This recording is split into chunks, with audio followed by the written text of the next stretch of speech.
And we're live once again on another Tuesday. And I have the funnest, bounciest person in the house today, my own personal Tigger from Winnie the Pooh. I love it. I love it.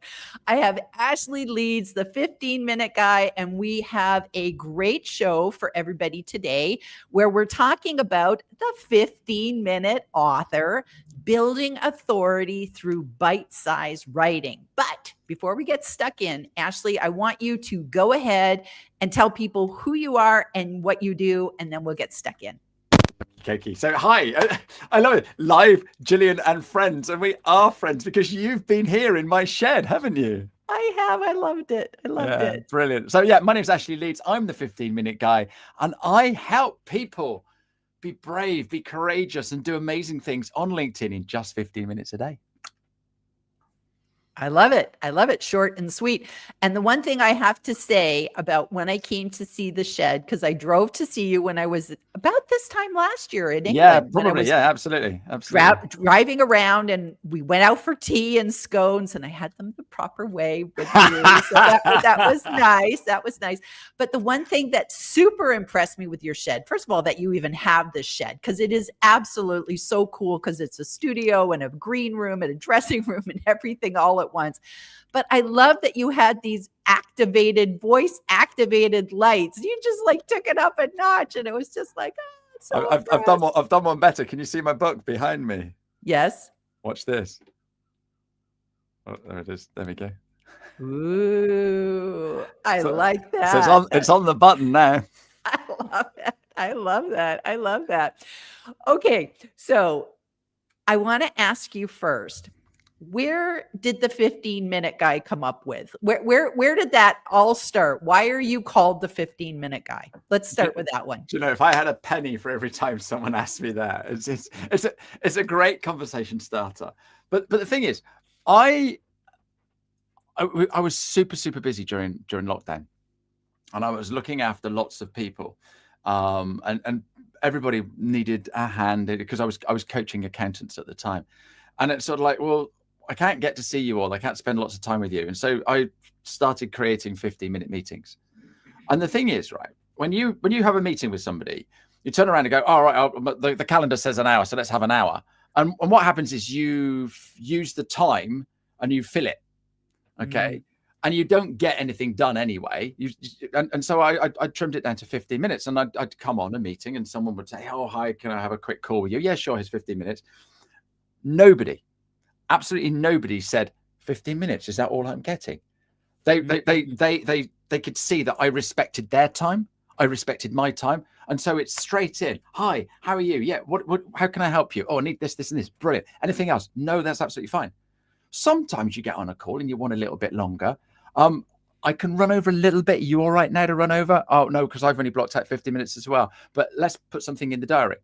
But most often than not, it's let's get on with it and let's do this. And so that's what I started doing. And then when I was teaching LinkedIn, I was trying to get people to come up with headlines for their profile. And I went, oh my goodness, I could be the 15-minute guy. And so while I was trying to get everybody else to think of one, I thought of my own, and I actually changed it there and then in the training session. And it has just stuck. And in fact, if you Google the 15-minute guy, I come out. Wow. So there you go. It does work. It's taken a while, but it's all about consistency.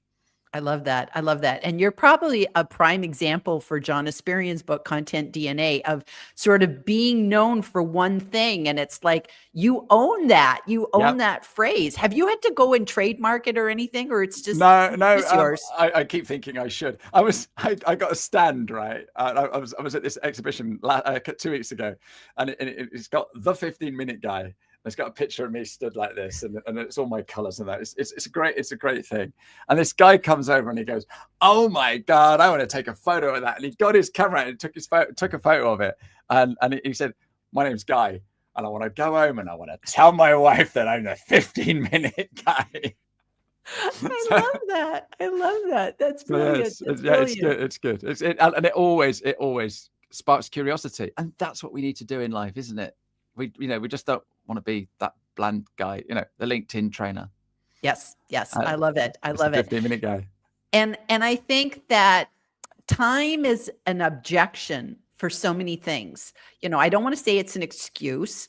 I want to say it's an objection, because sometimes I think we want to do something and we say, I don't have the time. I don't have the time to create content on LinkedIn. I don't have time to write a book. So can you tell us how you took this sort of timely 15-minute mindset, and how did you incorporate that into writing your book in your own process, or for the readers that they could read and digest it quickly? How does the 15-minute guide go with your book? Okay, so writing it wasn't that difficult because I had all the ideas. Okay, but basically what I've been doing, I've been writing content ideas, 5 ideas every single Monday. And I've now do it on a Friday, but I share 5 ideas every single week. I've been doing that for nearly 4 years. I started my business 4 years ago last week. And it wasn't long until it was probably a month or 2. And then I started doing a newsletter. So nearly 4 years. And then when I come up with the idea of doing because the problem is I teach people how to do LinkedIn, and then every single one turns around to me and goes, but I don't know what to write, Ash. and they're like, you're a content creator. I'm a content creator. Content's everywhere, and we don't see a problem with it. But it is a problem. It is difficult trying to think, oh, what can I? No one will be interested. So I then grabbed hold of all of my content ideas, and there was hundreds and hundreds and hundreds, and put them all in a spreadsheet and went through them. And I picked out the ones that I thought were the best, and also the ones that didn't have a date attached to them. So come December, I'm saying, write about Christmas trees, write about Christmas presents, this time of year, write about the Easter Bunny. Okay. Well, if you open up the book, and the whole idea of the book is that you could just grab hold of it and open up a page, and it gives you an idea. And yeah, there it is. Look at that. It looks even better on the screen, doesn't it? But there's the ideas in there, and it's quick and easy to think about. But you don't want to open it up in the middle of summer and it says write about Christmas trees. So so I had to do all of that. So there's a lot of work involved. And then what I did, I added more value to each of the ideas and expanded on those. So what I ended up doing was making sure that I put enough time aside to do that. So yeah, that's how I wrote the book. And obviously I wrapped it all up in how to create content, what to write, all the different types of posts and stuff like that. So there's a lot of front end work as well. I love it. I love it. And your book it's easy to read. It's easy to digest. It's like you can just read it and hit the ground running. It's like you don't have to wait and read the whole thing. Like some books, it's like, oh, I've got to read it and I've got to do homework, and then I've got to do more homework. And it's a while before I can actually take action, but it's like literally you can take action immediately. So that's really good. And I love that you added in the tracking, because that's the accountability bit. So can you talk about how did you make the decision to add that to a book? Because you're just like, okay, just the ideas, would that not be enough?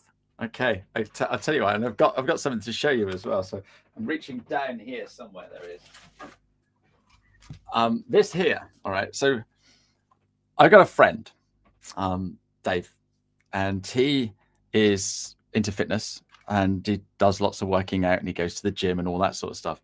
And he turned around to me one day and said, I was asking him about his fitness, and he said, I do a lot of walking. And he said, you do a lot of walking, but it's not building up your muscles. And when you get to our age, you've got to build up your muscles. And he said, you need to go to the gym, and you need to go on these machines and stuff like that. I'm not a gym bunny. I can't go to the gym. And so he said, well, what you need to be doing is you need to be doing press ups and sit ups. And I said, right, okay, and squats. And he said, you need to do 10 a day of squats and press ups and sit ups. And I said, oh, that's fine. He said, when you've done the 10, you do 20. And then when you've done the 20, you do 30. When you've done the 30, you do 40. When you've done the 40, you do 50. That's 150 of each of them. And he went, yeah. Every day? And he went, yeah. I can't do that. So what I did is I did 10. I did 10 of each. And then the next day I did 11. And then the next day I did 12, and then the next day I did 13, etc., etc., etc. Sadly, I didn't keep the original piece of card, but this is my daughter designs cards, and this is old stock.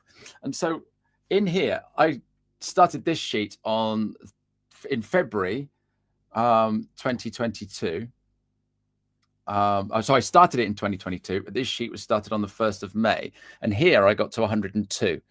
And as you go through, it gets to 150. Recently, I've dropped down to 100 each day.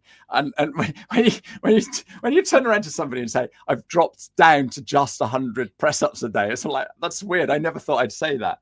But what I did, Gillian, is I wrote it down on every day, and I've kept that going. In fact, today, I've got it's down there. I haven't done all the sit-ups. I've got a poorly bottom, so I can't. So, but there you are. You see, today I did my 100 sit-ups and stretches and 30 squats. I don't do so many squats because of my knees, but I do that every day because I write it down. And so therefore, I thought if we write things down, we will get it done. And the whole idea of this tracker is that you can then go back at it and look at it at another day, because it's all very well creating a bit of content, but did you know you could repurpose it? You can use it again, and people don't think that. And so therefore you can go back and see what you did last time and change it a little bit. And I give you tips in the book about how to change that and what different ways to repurpose content. So that's how I got the tracker. I love that. I love that. That's brilliant. And I also applaud you on the repurposing, because I'm a repurpose queen myself. I think you can repurpose for everything. And I love it that you put it at the front of the book and then you put it at the back of the book. And at the beginning you say, don't forget to repurpose. And then it's just like at the end, have you forgotten? Repurpose. So it's just like very clear. But I love that. And I think accountability really helps us stay on track of just, I know like a lot of people, when they go to write a book, they think they have to go away for a month, and I'll go write a book. But most of us, pretty much all of us, don't do that. We have to write within the cracks of our day, and even make appointments for yourself. And maybe you say, you know what, Friday, afternoons are my writing time, and I don't book other things, because I have to have those boundaries. So did you do anything, since you're so good with accountability and, worksheets and managing your time? How did you manage the time to write your book? Even though you already had a lot of the content, you had to still put it together. Yeah, and it was the managing the time to get it all set up. So here's the thing. This is the key thing. What I did is I booked the venue for the launch party. Okay. And I worked backwards from there, because you can't turn up at your launch party without a book. So that's how I did it. And I made sure, because it was dragging on. It was dragging on. Right. This is it. I'm going to book it. I wasn't going to have a party or anything. And it's like, oh, it seems a bit extravagant. Da, da, da. But when I've spoken to other people who've written a book, the best bit was the party, and I got a few authors along. John Esperian came along, and I'm there at this book thing, and there's loads of people there, and they're all absolutely lovely. And the guy who I booked to come and do the talk, a guy called John Lamerton, he's written 4 books, and he was saying that how many people had actually written a book. And the percentage and stuff like that. And he's a Plymouth Argyle supporter. And I think he said that the ground is like, it's 10,000 people could be there. And basically only 2 people in that stadium would have written a book. And when you look at it like that, you sort of like think, but it's just a book. But when you start and think of it like that, and just saying to people that you've written a book or you're an author or stuff like that, I never thought I'd be able to write a book, because I was rubbish at English at school. I was in the bottom set. I was in the top set of maths. Yeah. Flying when it come to numbers, but when it come to English, I just didn't have a clue. And so in my head, I'm never going to be an author. And here I am on a podcast talking about writing a book. How's that? I love it. I love it. And I think that sort of that author anxiety, you kind of call it in your book LinkedIn anxiety, that it's like people go to like write a post, and that's again another reason why people are like, I don't know what to post about because I feel like I'm bragging, or nobody's going to care about, what book I'm reading, or whatever I have an idea to write a post about. Who'd care about that? And we deal with that anxiety. I know people who like do a post and write me and say, oh my gosh, nobody's commenting, I want to rip it down. Like, we get very vulnerable with doing that. So you had a little bit, author anxiety, it sounds like, but you don't care. You push on through. What's the best that can happen?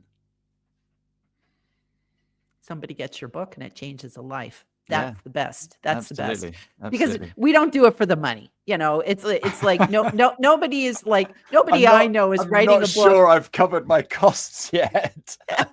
Yes, it's like none of us are drinking pina coladas on the southern coast of Spain or anything like that because we sold so many books. But to me, the payoff is you've changed a life. You've added to your own credibility. The list goes on and on and on. But I love it that somebody else could be taking your book to sunny Spain and be sitting there on the beach, and they could be reading your book right now, or they could be like me and they have the internet edition, the Kindle edition, and I could be reading it on a plane and, all sorts of different things. So I love that your book has changed lives. And thank you for not ever going, who am I to, Well, again, it's I've got my guitars behind me. I was at this thing a couple of weeks ago, and this guy came on my stand, and he's booked me to play guitar at his wedding. And I was like, oh my goodness, but he wouldn't have booked me if he didn't think I could do the job. So. Right. And it's sort of like, I can't do that. I've got I'll find an excuse. But no, I played at my daughter's wedding, so I can do my daughter's wedding. I can do any wedding. I can do any wedding. And so it's just stopping and listening to what you're telling yourself, because is it really true? And it's not. You're just making it up because you're worried, or your brain's worried. Your brain is trying to protect you. Your brain doesn't want you to be eaten by a saber-toothed tiger. Now, the saber-toothed tiger is someone saying it's not a very good book, but they don't buy it because it's an Amazon book, so they can go on and they can have a quick look at it. They can see the reviews. They can make a decision if they buy it or not. And look, it's less than $10, so it's not exactly gonna break the bank either, is it? No, not at all. Not at all. So, okay. I want to hop over and check out some of the comments, but I got some other things I want to ask you about. So we have the wonderful, let's see. We got Jeff Young. He's all over the shop. He's all over the shop. He's on YouTube. Yeah, YouTube and LinkedIn. And he says, easy peasy and Tigger together again. Great to see you both. Namaste. And then he pops over to LinkedIn just to make sure that I know it's working, which is great. Together, talk about your dynamic duo. I had to be in the front row for this one. So, I love that. I love that. We have David Cause here. Woo-hoo-hoo, bouncing. Absolutely. We have Jeff. I love going to Ashley's profile because he is the only person with a smile bigger than mine on his profile picture. What a nice thing to say. That's lovely, isn't it? Isn't that lovely? I love that. I love that. That's absolutely lovely. Hi, Kat is here. She says, brilliant episode. So thank you for joining us, Kat. I love when new people come. We have Max Wooten. Hi, hello to both of you. So this is wonderful. I love it. David says the best. And Jeff says, cover your costs. In my mind, if it helps just one person, you're ahead. So that's good point, Jeff. Thank you. It's absolutely true. And voices so often within. Yes. And I think that's probably the biggest thing that writers struggle with is that, like we said, the LinkedIn anxiety and the author anxiety are very real. I actually read last night in a book, I think it was Steve Pressfield's Art of War or War of Art. I always get the title mixed up. I must be dyslexic or something. And he was talking about somebody he knew that had 99.9% completed their book and couldn't push that button.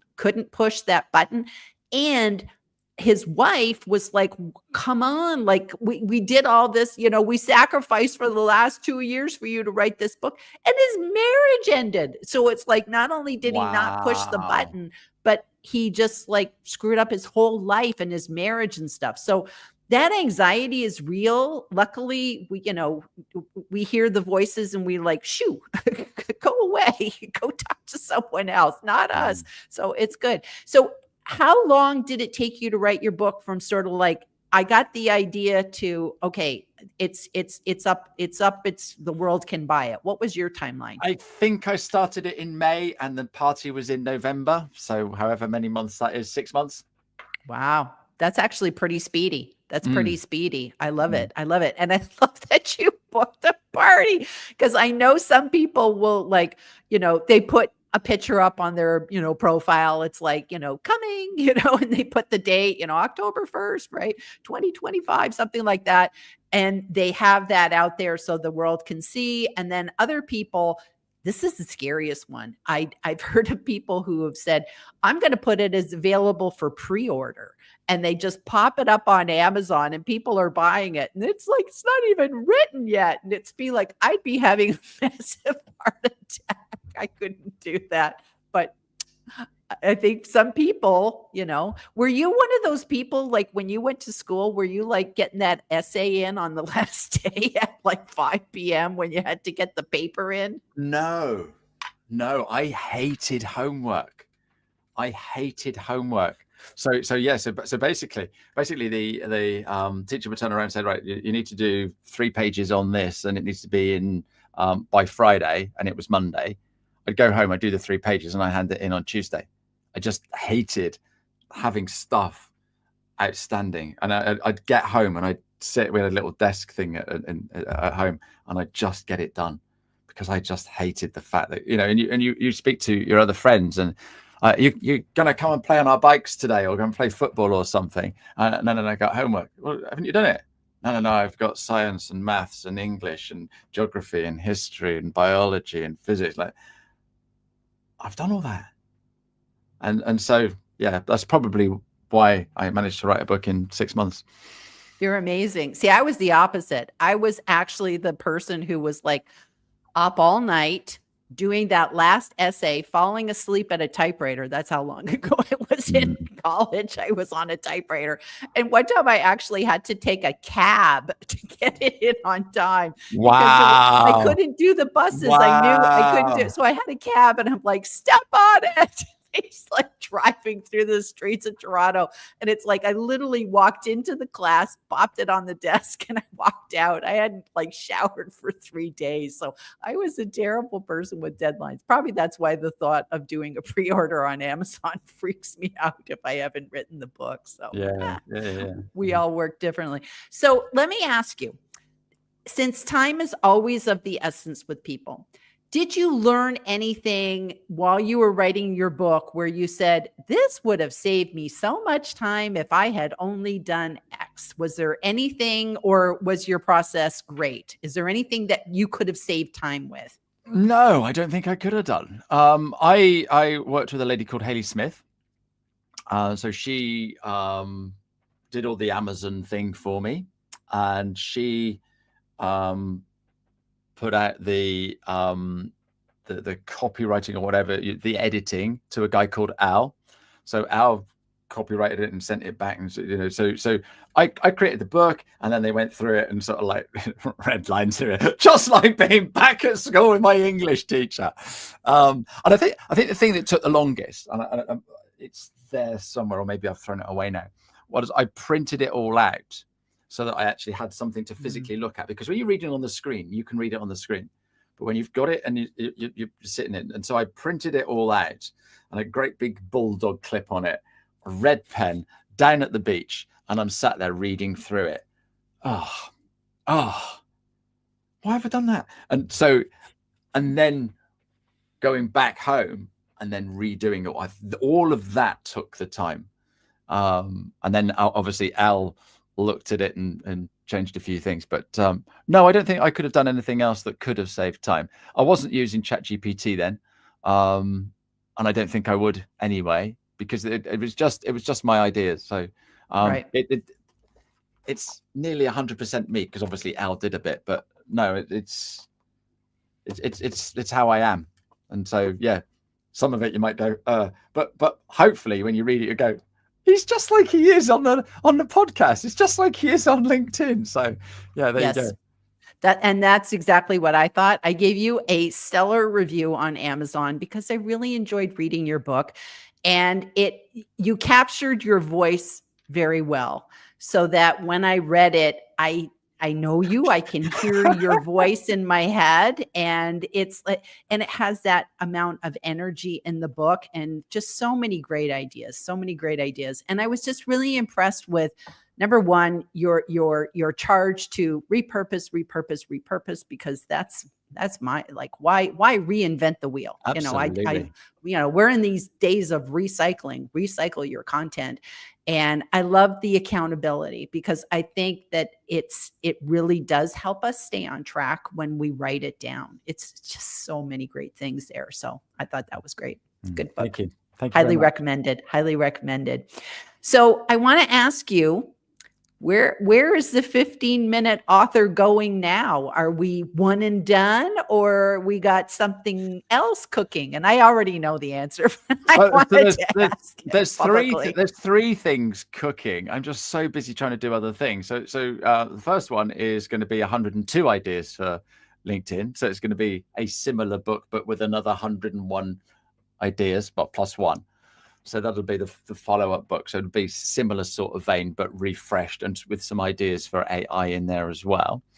I'm going to be writing the 50-minute a day habit. So basically everything that I teach in a book. And the other one that we've chatted about is my life story, which I still sort of like, who's going to want to read that apart from Gillian? But yeah, that would be a good book. And there's another chapter written today in that book with something that's happened. So that's interesting and fun. And sometimes, like, I'm struggling because it's like I'm like you. I've got, all these books in the hopper. But then there's the book that's like sitting over there that it's like you go, okay, that's a book. I want to talk about moving to Israel and everything that I went through, because that was like a huge part of my life, and so many lessons. And it was just amazing, the lessons that came my way. And yet you do struggle. You're just kind of going like, but who is this book for? Who is this book for? Until you can kind of figure out, okay, it's like my parents aren't going to read it because they're gone. So they're not going to read it. My mom was my number one fan. She always read everything. When she died, I went to her house and I found out she had taken my blog, and she, I had a personal blog out there, and she had printed every entry and kept it in a book in color. Wow. So that's when you kind of know your mom really was the number one fan. So yeah, so doing that. But I'm excited to know that there will be more books out there, because I think you're a fabulous writer. You have so much to share. And I love everything you do, Ashley, because it just has so much energy. So now that you have the book, what has it done for you? How has it changed your life? Or is it like you have to keep reminding people? Has it opened up new doors for you? What has the book done for you? I don't know, because you can't quantify it, but I have been asked to do some really cool speaking gigs. And I guess if you're looking to hire somebody to come and do a talk about LinkedIn or motivation and stuff like that, and they've written a book, that puts them ahead of somebody that hasn't written a book. So yeah, I don't know. But here's the thing that I love about being a writer is every now and again I get tagged in on a post on LinkedIn. One guy the other week took a photo of that, and he'd written in it. And I was just wondering what to post today, and I remembered that I got this book. It's absolutely brilliant. Thank you, Ashley, for this idea. And he wrote an idea. And then another lady from Australia, purchased my book and then went on holiday to Austria skiing and took a photo of her with my book halfway up a mountain with loads of snow. And I'm like, wow. And it just blows my mind and makes me smile. And I'll always send them a personalized message to say thank you, because it's lovely. It is lovely to be recognized and to feel that you're helping somebody. So yeah, that's the best thing about writing the book. I love it. I love it. And your cover immortalizes you. So you literally could see somebody, if they were reading it on an airplane, you could go up and say, hey, would you like me to sign this for you? Well, especially because I travel. When I travel on planes, I wear a yellow t-shirt. So you could just imagine, as I'm walking down the aisle to go to the bathroom, someone sat there reading their book. And I go, is that the same guy? So yeah. I love it. I love it. Well, we've reached the end of our 30 minutes.